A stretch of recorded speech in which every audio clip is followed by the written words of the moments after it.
আসসালামু আলাইকুম। আজকে আলোচনা করব বাপেক্স 2023-এর অ্যাসিস্ট্যান্ট ইঞ্জিনিয়ারের এই কোশ্চেন গুলো নিয়ে। তো দেখেন, প্রথম কোশ্চেনটাতে বলতেছে যে find V of T for T greater than zero. অর্থাৎ এই যে ক্যাপাসিটরের অ্যাক্রসে যে ভোল্টেজটা আছে, এটা হচ্ছে আমাদের এই সুইচিং এর পরে ভোল্টেজের ইকুয়েশনটা কি হবে সেটা দেখাতে হবে। যদি কোনো একটা স্পেসিফিক টাইমের জন্য চাইতো, তখন আমরা ওই ইকুয়েশনে মানটা বসায় অ্যান্সার করতাম।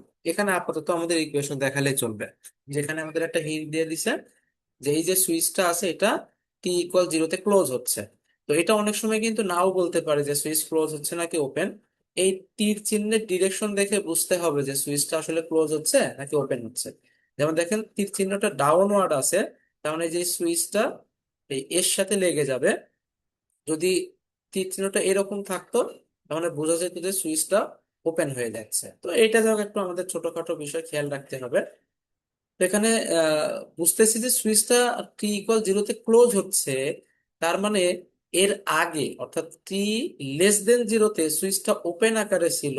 এই সোর্সটা ক্যাপাসিটরের সাথে কানেক্টেড ছিল না। তাহলে টি লেস দেন জিরোতে বা সময়ের আগে আমাদের সার্কিটটা দেখতে কিরকম ছিল? অবশ্যই এরকম। দেখেন, সার্কিটটা দেখতে এরকম ছিল। যেহেতু সুইচ ওপেন, এর সাথে এদের কোনো কানেকশন নাই। এরকম যদি থাকে এবং অনেকক্ষণ যদি সার্কিটটা অ্যাক্টিভ থাকে, তাহলে একটা পর্যায়ে গিয়ে ক্যাপাসিটরটা কিন্তু ওপেন হয়ে যাবে। এটা আমরা ক্যাপাসিটরের ধর্ম থেকে সবাই জানি। এই সিচুয়েশনটাকে আমরা বলে থাকি ভি অফ জিরো মাইনাস, জিরোর আগে। এবং আমরা ক্যাপাসিটরের ধর্ম থেকে জানি ভি অফ জিরো মাইনাস যা কথা, ভি অফ জিরো তাই কথা, ভি অফ জিরো প্লাসও তাই কথা। এটাকে আমরা ভি অফ জিরো লিখে দিতে পারি। এখানে দেখেন, ভোল্টেজ ড্রপ হওয়ার আর কোনো জায়গা নাই, কারণ এখানে আমরা কত পাবো? এই 15 ভোল্টেজই পাবো। এই প্রথম কথা শেষ। এবার যখন সুইচ ক্লোজ হয়ে গেল, সার্কিটটা কিন্তু চেঞ্জ হয়ে যাবে। প্রথমত আমরা হচ্ছে সার্কিটের ইকুইভ্যালেন্ট রেজিস্ট্যান্সটা বের করে ফেলি। ইকুইভ্যালেন্ট রেজিস্ট্যান্স কিভাবে বের করতে হয়? ক্যাপাসিটর থাকলে ক্যাপাসিটর, ইন্ডাক্টর থাকলে ইন্ডাক্টর, তার রেসপেক্টটা ইকুইভ্যালেন্ট রেজিস্ট্যান্স। রেসপেক্টে মানে কি? সেটাকে আমরা ওপেন করে দেব। এদিকে ইন্ডিপেন্ডেন্ট সোর্স গুলাকে আমরা ডিঅ্যাক্টিভেট করব। ভোল্টেজ সোর্স যেহেতু আছে, শর্ট হয়ে যাবে। এই যে এর রেসপেক্টে আমাকে বের করতে হবে। থেভেনিন রেজিস্ট্যান্স বলি, ইকুইভ্যালেন্ট রেজিস্ট্যান্স বলি, যে নামে ডাকি একই কথা। দেখেন, তাই যদি করি অর্থাৎ এর রেসপেক্টে যদি থেভেনিন রেজিস্ট্যান্স বের করি, এই আর এই দেখেন প্যারালাল হয়ে গেছে, দুইজনের কমন মাথা। এই যে দুইজনের কমন মাথা, তার মানে প্যারালাল।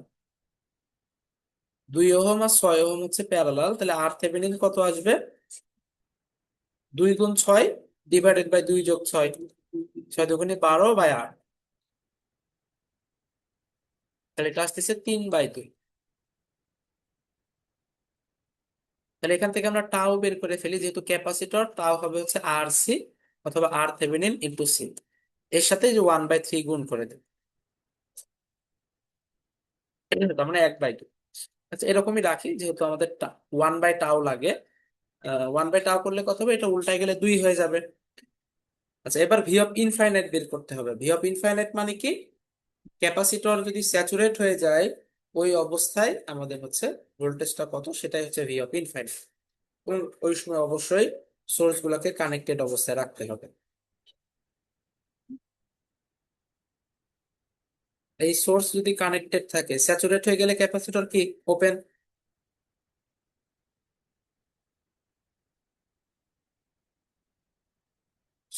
এরকম সিম্বল দিলাম, সমস্যা নেই, যে কোনো একটা দিলে চলবে। 7.5 ভোল্টেজ, এইটা হচ্ছে সেই ভি অফ ইনফাইনাইট। এটা 6 ওহম, এটা 2 ওহম, আর এটা হচ্ছে 15 ভোল্ট। তো এখানে যদি আমরা নোডাল অ্যাপ্লাই করি, এটা যদি 0 ভোল্টেজ ধরি, তাহলে এটা সে ভি অফ ইনফাইনাইট। এখানে দেখেন, কেসিএল যদি অ্যাপ্লাই করে দিই, কত আসে? V of infinite -15 divided by 2 plus, এটা তো জিরো কারেন্ট, দেওয়ার দরকার নাই। ভি অফ ইনফাইনাইট, এটা হচ্ছে মাইনাস, তাহলে মাইনাস মাইনাসে প্লাস 7.5 ডিভাইডেড বাই 6 = 0। ক্যালকুলেটরে তুলে দিলেই কিন্তু আমাদের ভি অফ ইনফাইনাইটটা চলে আসবে। আমরা এক ইকুয়েশন দিয়ে করে ফেলবো। তাহলে X -15 divided by 2 plus X, এটা হচ্ছে প্লাস 7.5 ডিভাইডেড বাই 6 ইকুয়াল 0। এটা যদি সলভ করি তাহলে আসতেছে 9.375। তাহলে ভি অফ টি কত? ভি অফ টি হচ্ছে ভি অফ 0 প্লাস, তো 0 কত? এই যে 0 আগে বের করছিলাম 15, সরি 0 না, সূত্রটা হচ্ছে V of infinite plus, infinite হচ্ছে 9.375 plus V of 0 minus V of infinite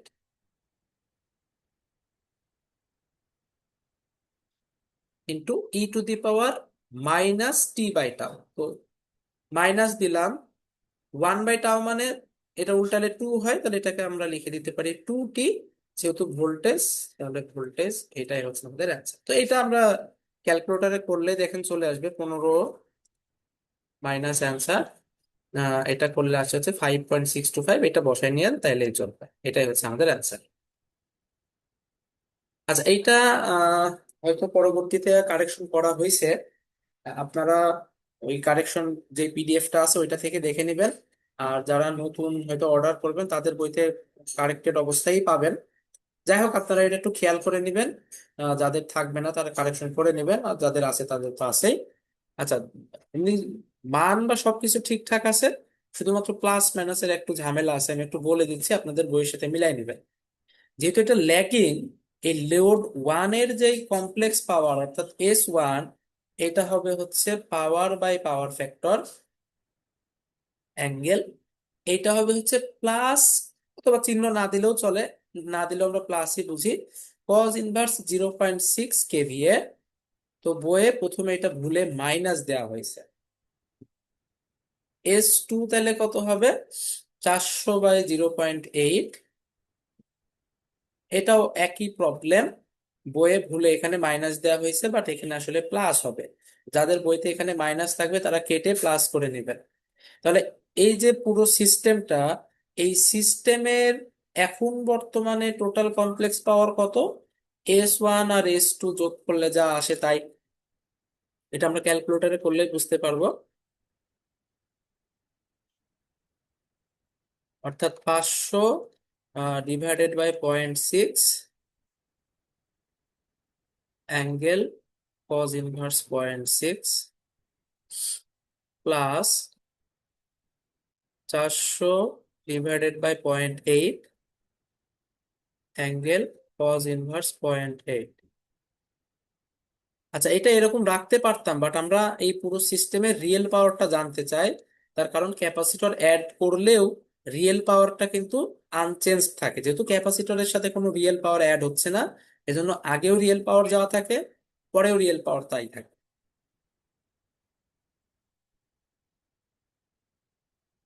এই যে দেখেন কত, 900 প্লাস যে 966.67। যদিও আমরা আলাদা রিয়েল পাওয়ার যোগ করলেও বুঝতে পারতাম যে 500 আর 400 মিলে 900 হয়, সমস্যা নেই, আমরা একবারে করলেও এটা একই আসে।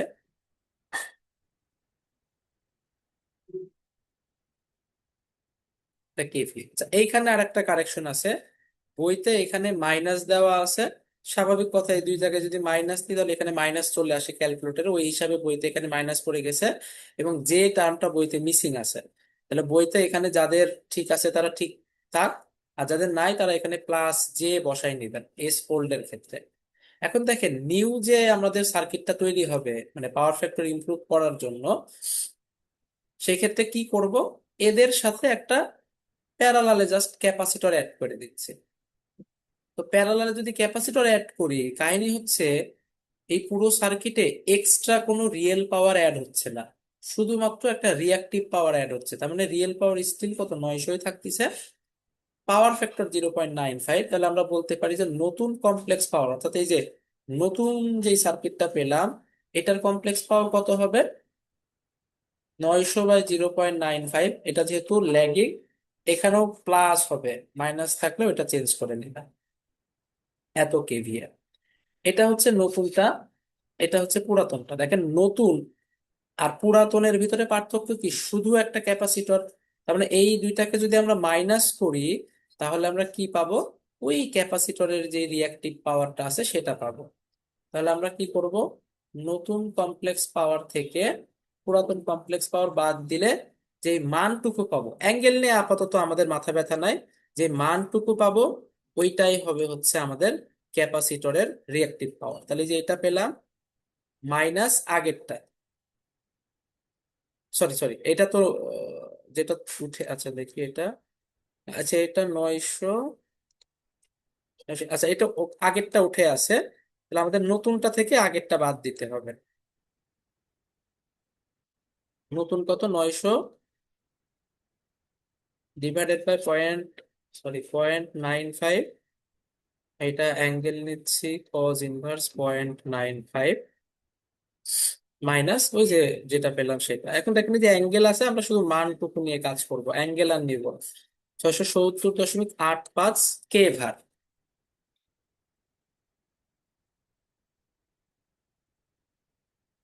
তাহলে সি কত হবে, সি হচ্ছে QC divided by 2 pi F, RMS তা বলেছে। তো এই যে এখানে সবকিছুই দেওয়া আছে। এটা যেহেতু কে ভার, আমরা প্রথমত মানটা বের করে নিই। এটা আমাদের মান কে ভার, যেহেতু এখানে 10⁻³ গুণ করে দিলাম, ডিভাইডেড বাই 2 পাই এফ হচ্ছে ওই যে 50 ইন্টু ভোল্টেজ কত, 330 কেভি। আচ্ছা এখানে আমরা দেখি এটা থ্রি ফেজ না সিঙ্গেল ফেজ। আচ্ছা এটা normally single phase, three phase হলে বলে দিত। তাহলে 330 × 10⁻³ যেটা আসতেছে এটা ফ্যারাড আসতেছে, আমরা চাইলে মাইক্রো ফ্যারাডও করে ফেলতে পারি। তো 10⁻⁻6 করলে মাইক্রোতে আসবে। যদি আপনি ন্যানো ফ্যারাড করতে চান সেটাও করতে পারবেন, -9 দ্বারা ভাগ করবেন। আপনি যেটা চাচ্ছেন সেটা করলেই চলতেছে, যে এটা করলে আসতেছে মাইক্রো ফ্যারাড, 0.0196 মাইক্রো ফ্যারাড।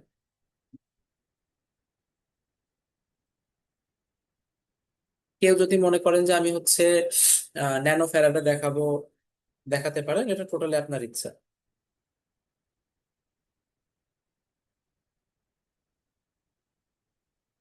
ওকে, নেক্সট। এটা বলতেছে এ 60 হার্জ জেনারেটর ইজ রেটেড এত 20 কেভি উইথ এক্সটি এত, এটা হচ্ছে জেনারেটরের যে পার ইউনিট রিয়াক্টেন্স দেওয়া আছে সেটা। It supplies a purely resistive load of এত, the load is connected directly across the terminal of generator if all three phase short circuit. আচ্ছা এখানে একটা খুব সুন্দর কোশ্চেন। সাধারণত আমরা এই টাইপের কোশ্চেন আসলে দেখে থাকি না, এই জন্য এইগুলো নিয়ে আমাদের অনেক সময় একটু কনফিউশন তৈরি হয়। মানে কেন দেখে থাকি না, কারণ আমরা সাধারণত ফল্টের যত ম্যাথ করে থাকি এর বেশিরভাগ ম্যাথ গুলাই হচ্ছে আপনার প্রি ফল্ট কারেন্ট জিরো হয়। অর্থাৎ আহ, প্রশ্নে ধরে নেওয়া হয় যে ফল্ট হওয়ার আগে আমার জেনারেটর কোনো কারেন্ট বা পাওয়ার সাপ্লাই করছিল না, এমনি নর্মালি ওপেন অবস্থায় ছিল, ওইটা শর্ট হয়ে গেছে। এজন্য প্রি ফল্ট কারেন্ট নিয়ে আমরা কি করি, মানে কোনো আলোচনাই করি না বা কোনো ক্যালকুলেশন করি না, বাট এইখানে হয়েছে, এখানে কিন্তু প্রি ফল্ট কারেন্ট আছে। আমরা এই জেনারেটরটা দেখেন এরকম সিচুয়েশন ছিল, এটা জেনারেটর একটা লাইনের মাধ্যমে মনে করেন একটা লোড আছে, এই লোডকে সে সাপ্লাই দিচ্ছিল, তার মানে জেনারেটর আগের থেকে একটা কারেন্ট সাপ্লাই করতেছিল। এখন যখন এইখানে ফল্ট হবে, এই লোড পাওয়ার নেওয়া বন্ধ করে দিবে, কারণ এটি স্ট্যাটিক লোড। যদি এটা কোনো একটা রোটেটিং মেশিন হতো, যেমন সিনক্রোনাস মোটর হতো, তখন কি করতো, এও সাপ্লাই দেওয়া শুরু করে দিত। এটা আমি আমার পাওয়ার সিস্টেম লেকচারে দেখবেন প্লে লিস্টে ওই যে 10 নম্বর চ্যাপ্টারে একটা এক্সাম্পল নিয়ে খুব সুন্দর করে বোঝানো আছে স্টিভেনসন বইয়ের। আপাতত আমি এখানে আর ওইটা ডিটেলস আলোচনা করতেছি না, জাস্ট শর্টকাট বলতেছি পার্থক্যটা কি। রোটেটিং মেশিন হলে ও পাওয়ার সাপ্লাই দেওয়া শুরু করে দিবে, বাট এ যদি স্ট্যাটিক হয় তাহলে ও আর পাওয়ার সাপ্লাই দিতে পারবে না। কিন্তু জেনারেটরকে এক্সট্রা কারেন্ট বা পাওয়ার সাপ্লাই দিতে হবে, তার কারণ জেনারেটর আগের থেকে একটা কারেন্ট সাপ্লাই দিচ্ছিল, এন্ড এখন ফল্টকে ওকে সাপ্লাই দেওয়া লাগবে। তাহলে জেনারেটরের জন্য এই কারেন্টটা আসলে কত হয়ে যাবে, এই সিমেট্রিক্যাল কারেন্টটা, এটা সাধারণত ইনিশিয়াল কারেন্ট বলে আর কি, এটা হয়ে যাবে আগে যে প্রি ফল্ট কারেন্ট ও সাপ্লাই দিচ্ছিল সেটা, প্লাস এখন ফল্টকে যে কারেন্ট সাপ্লাই দিতে হবে সেটা। এই দুইটা মিলে আসলে জেনারেটরের ইনিশিয়াল সিমেট্রিক্যাল আরএমএস কারেন্ট মিন করবে। আচ্ছা, লোড কারেন্ট কত সেটা তো কোশ্চেন দেখে আমরা বুঝতে পারতেছি, বের করে ফেলতে পারবো। আর ফল্ট কারেন্ট কত এটা আমরা থেভেনিন সার্কিটটা আমরা মোটামুটি সবাই জানি। ফল্ট হলে যেরকম আঁকাতে হয়, যেহেতু এর কোনো কন্ট্রিবিউশন নাই থেভেনিন সার্কিটে, এটাকে আমরা নিব না। এই পুরো সিস্টেমটাকে যদি ড্র করি, যেহেতু থেভেনিন, আমরা জেনারেটরের শুধু রিয়াকটেন্সটা নেব।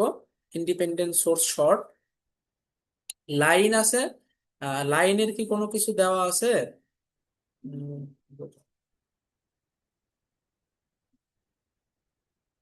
আচ্ছা, লাইনের কোনো কিছু দেওয়া নাই, তাহলে আমরা লাইন বিষয়ে কিছু নেব না। এইখানে ফল্ট হচ্ছে, থেভেনিন সার্কিটের সিস্টেম হচ্ছে যেখানে ফল্ট হবে সেইখানে একটা উল্টা সোর্স কানেক্ট করে নিতে হবে। উল্টা কেন? যাতে ফল্ট কারেন্টের ডিরেকশনটা ম্যাচ করে। তাহলে এটাই হচ্ছে আমাদের থেভেনিন সার্কিট। এখান থেকে আমরা ফল্ট কারেন্টটা পাবো। একে কেন ইনক্লুড করলাম না? কারণ ফল্ট হলে স্ট্যাটিক লোড টোটালি বাদ চলে যাবে, কারণ ও কোনো পাওয়ার সাপ্লাই দিতে সক্ষম না, এই জন্য ওটা টোটাল বাদ চলে যাবে। তো আমরা এটাকে কি করব, 20 কেভি যেহেতু, তাহলে আমাদের এইখানকার ইয়ে 1 পার ইউনিটই থাকবে, কারণ রেটেড অবস্থায় আছে। যদি রেটেড না থাকতো তখন আমরা এই ভোল্টেজকে বেস দ্বারা ভাগ করে পার ইউনিটটা চেঞ্জ করে নিতাম। মানে ধরেন এটা 18 কেভি, তখন আমরা 18/20 করে দিয়ে পার ইউনিটটা চেঞ্জ করে নিতাম। এটা কত? এটা যে 0.2 পার ইউনিট বলা আছে, তাহলে 0.2 পার ইউনিট। তাহলে ফল্ট কারেন্ট কত হবে? 1/0.2। অ্যাঙ্গেল দেন আপনি, কোনো সমস্যা নেই, যে নেন।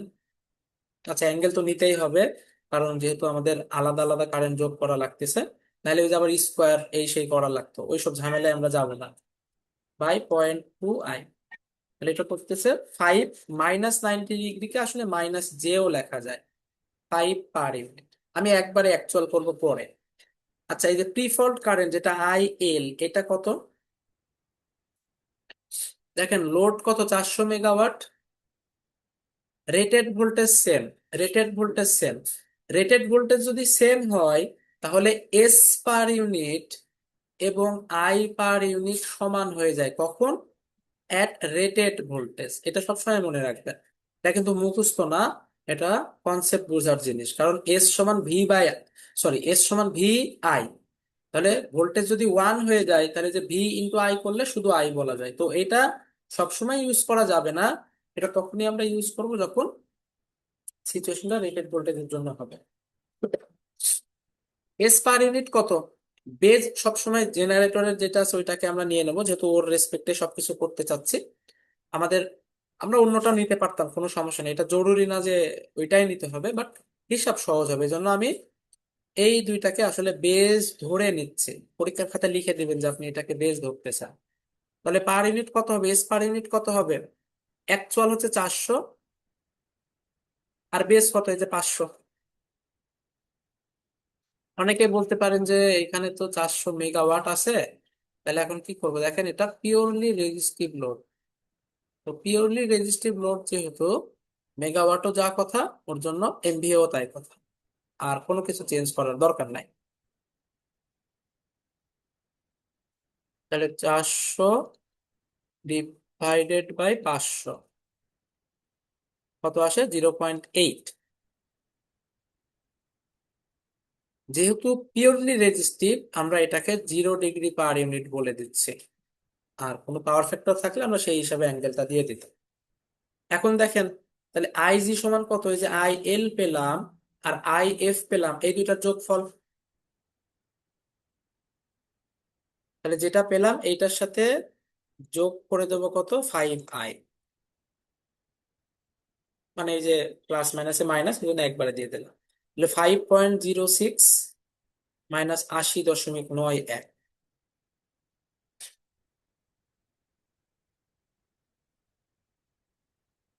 এটা কিন্তু পার ইউনিট। তাহলে অ্যাকচুয়ালি কত হবে? আমি জাস্ট মানটুকুই দেখাই। অ্যাকচুয়াল করতে গেলে তো আমাদের বেস কারেন্ট আগে বের করে নিতে হবে। বেজে যে এই দুইটাকে ধরছি, তাহলে বেস কারেন্ট কত? 500 ইন্টু 10⁶ ডিভাইডেড বাই √3 ইন্টু 20,000।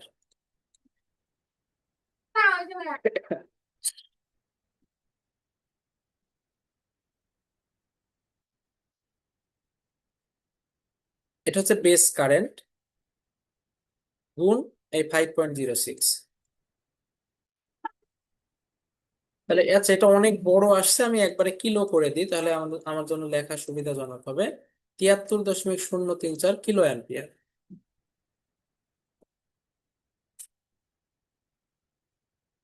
এটাই হচ্ছে আমাদের অ্যান্সার।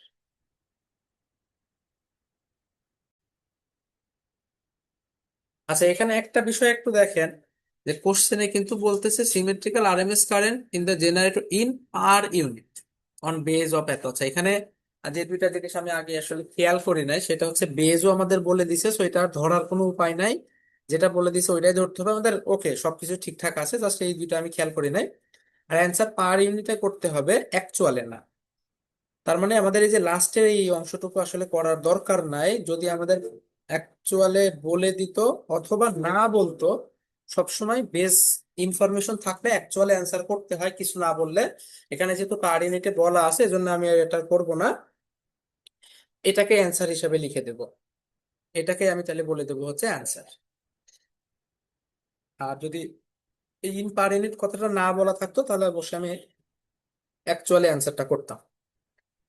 ওকে, এটা একটু খেয়াল রাখবেন পরীক্ষার হলে। এখানে বলতেছে 400 কেভি এত transformer has a core loss, resistance loss and leakage reactance expressed in percent. আর আচ্ছা, এগুলো কিন্তু পার্সেন্ট দেওয়া, পার ইউনিট না। Determine efficiency at 70% load with. Okay, আমাদের এফিসিয়েন্সি বের করতে হবে।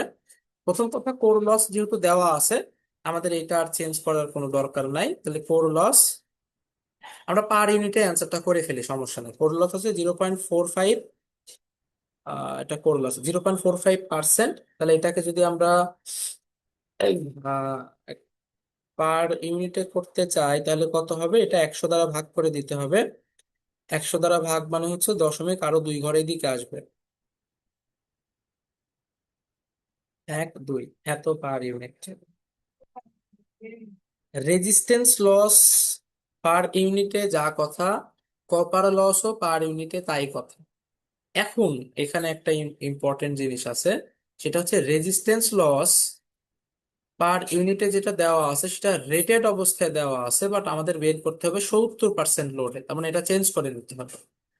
আপনারা চাইলে এটা আসলে চেঞ্জ করে নিতে পারেন, অথবা যদি মনে হয় যে না, এইটাকে আমরা অ্যাকচুয়ালিতে ক্যালকুলেশন করব, সেটাও করতে পারেন।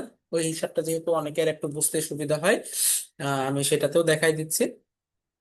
পার ইউনিট করলেও যে চেঞ্জ করতে হতো 70%-এর জন্য, আমাদের পার ইউনিটটা চেঞ্জ করে নিতাম আমরা ভোল্টেজের হিসাবে। তো আমি ওই ঝামেলায় যাইতে চাচ্ছি না, এটা মনে হচ্ছে একটু ঝামেলা হবে। করা যাবে, সমস্যা নাই। বাট এখানে দেখেন, লস বা এই টাইপের জিনিসগুলা অ্যাকচুয়ালি পাওয়ারের উপরে বেস করে ক্যালকুলেশন হয়, এবং যখন আমরা অ্যাকচুয়াল করতে হয়, তখন এস বেস দ্বারা গুণ করতে হয়। এই জিনিস আমি পার ইউনিটের ক্লাসে অনেকবার দেখাইছি, আমার পার ইউনিটের বেসিক ক্লাসটা দেখে নেবেন। সবসময় এস বেস, অর্থাৎ জিনিসটা ওয়াটে রিপ্রেজেন্ট হোক, মানে ওয়াট যদি আনতে হয়, তাও আমাদের এস বেস দ্বারা গুণ করতে হয়। পি বেস বলে আসলে কিছু নাই, কিউ বেস বলে কিছু নাই, সবসময় এস বেস দিয়ে হিসাব করতে হবে। এস বেস কত? রেটেড হচ্ছে 400 কেভিএ, তাহলে অবশ্যই আমাদের এস বেস হচ্ছে 400 কেভিএ। ট্রান্সফরমারের জন্য আমরা রেটেডটা নিব। তাহলে এত পাওয়ার ইউনিট এর সাথে 400 গুণ করে দিলে তত কিলো ওয়াট হবে কোর লস। 0.0045 ইন্টু 400, এই যে 1.8, এই কিলো ওয়াটটা হচ্ছে আমাদের core loss. Iron loss, sorry sorry, iron loss বলতেছি আবার, কপার লস।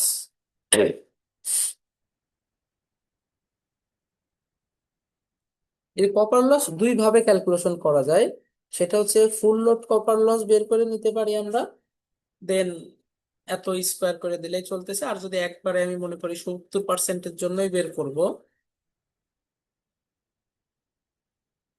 তাহলে পার ইউনিটটা ওইভাবেই চেঞ্জ করে দিই। কিরকম? 400 ইন্টু, এই যে এর সাথে 400 গুণ করে তো এত করলাম, 400 তো এর সাথে গুণ করতে হবে, যদি অ্যাকচুয়াল বানাচ্ছি বেস দ্বারা গুণ করব। এখন পার ইউনিটের 1.46 নিলে চলবে না, যেহেতু 70% লোড, তো রেজিস্টিভ কন্টেন্টটা চেঞ্জ হয়ে যাবে, কারণ কপার লস তো আমাদের আসলে লোডের উপর ডিপেন্ড করে। তাহলে তখন কি করতে হবে? 0.7 স্কোয়ার ইন্টু এই পার ইউনিটটা নিতে হবে। 1.46 কে পার ইউনিট করলে 0.0146, দশমিক এই যে দুই ঘর আগে চলে যাবে। তাহলে এটা করলে কত আসে? এই যে পার ইউনিট যদি করতাম তাহলে যে এত পার ইউনিট বানাই নিতাম, এটা হতো নিউ পার ইউনিট।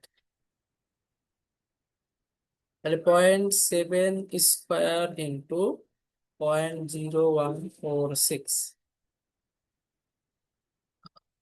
আচ্ছা, এর সাথে আবার 400 গুণ করে দিতে হবে, 2.8616।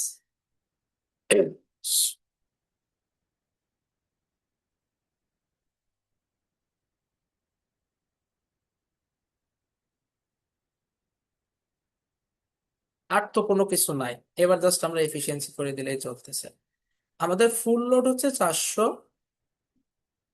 পাওয়ার ফ্যাক্টর 0.8, আর বানাইতে হবে 70% লোডের জন্য। তাহলে আউটপুট হচ্ছে 400 ইন্টু 0.8 ইন্টু 0.7, এর সাথে লস যোগ করব 1.8 প্লাস 2.8616 ইন্টু 100%, করলে যেটা আসে সেটাই আমাদের answer. 400 into 0.8 into 0.7 divided by 400 into 0.8 into 0.7 plus 1.8 plus 2.8616, এটা 97.96%। এটা আমাদের অ্যান্সার করে দিলেই চলতেছে। আর আমরা যদি শুধু পার ইউনিটে করতাম তাহলে কি করতাম, মানে এটাই আমি অ্যাকচুয়ালি করব না, পার ইউনিটাই করব। তাহলে আউটপুট নিতে হতো 70% লোড, মানে পার ইউনিট হতো 0.7 ইন্টু এই যে 0.8 করে নেওয়া লাগতো, ডিভাইডেড বাই 0.7 ইন্টু 0.8 প্লাস, এটা পার ইউনিট হতো 0.0045 প্লাস, এটা পার ইউনিট হতো এই অংশটুকু 0.7 স্কোয়ার ইন্টু 0.0146, এটা পার ইউনিট, এর সাথে 100 গুণ করে দিতাম জাস্ট আমরা, 97.96% অ্যান্সার আসতো। আচ্ছা, এখানে আমাদের বলতেছে find IC in the following transistor, এই যে আইসিটা আমাদের বের করতে হবে। তাহলে প্রথমত আমাদের এইখানে একটা কেসিএল অ্যাপ্লাই করে দিলেই চলতেছে। আচ্ছা, এখানে আমাদের কোশ্চেনে একটু অ্যাড হবে, বিটা হচ্ছে 50। এটা মনে হয় মূল বইতে আছে, এখানে তোলার সময় হয়তো আমার মিস্টেক হয়েছে, কিন্তু মূল বইতে এটা বিটা 50 দেওয়া আছে সম্ভবত, না থাকলে লিখে নেবেন। তাহলে বিটা যদি 50 হয়, এই যে কারেন্ট, এই কারেন্টের নাম হচ্ছে আইই, যেটাকে বলা হয় beta plus one I B. তাহলে এইটাকে বিটা প্লাস ওয়ান মানে 51 আইবি বলা যেতে পারে।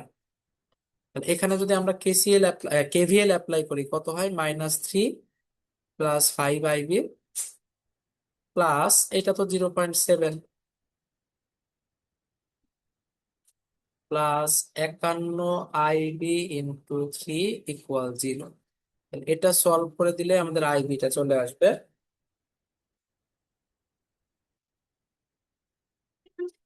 -3 plus 5x plus 0.7 plus 51x into 3 equal 0.01455 milli ampere. এখন দেখেন, আমরা একবার একটু ছোট্ট করে টেস্ট করব, এরপরে বাকি ক্যালকুলেশনে যাব। টেস্ট মানে কি, আমরা ভিইটা বের করে নিই। ভিই কত? 51 আইবি ইন্টু 3, আইবি তো আমাদের বের হয়ে আছে, ইন্টু 51 ইন্টু 3, 2.23 ভোল্টেজ। ভিবি কত? এর সাথে 0.7 যোগ করে দিলে যা আসে,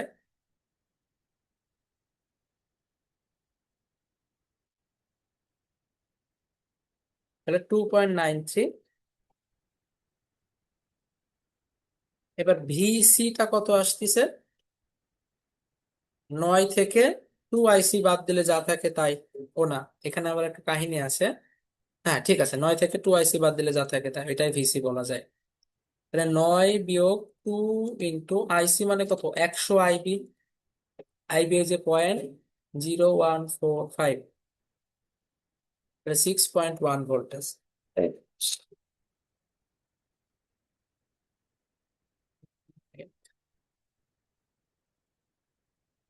100 না, সরি, বিটা আইবি হবে এখানে, বিটা তো 50, 100 কেন বলতেছি। তাহলে এটা আসতেছে 7.55 ভোল্টেজ।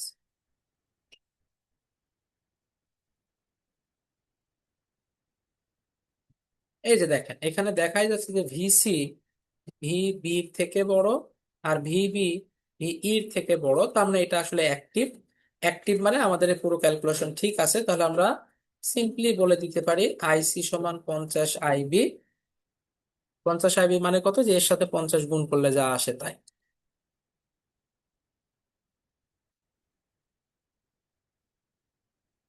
মানে 0.725 মিলি অ্যাম্পিয়ার।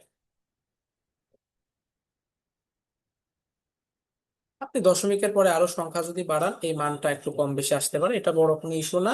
যেটা আসবে সেটাই আপনি অ্যান্সার করে দেবেন, তাইলে হবে। তো এটাই হচ্ছে মোটামুটি আমাদের এইটার সমাধান।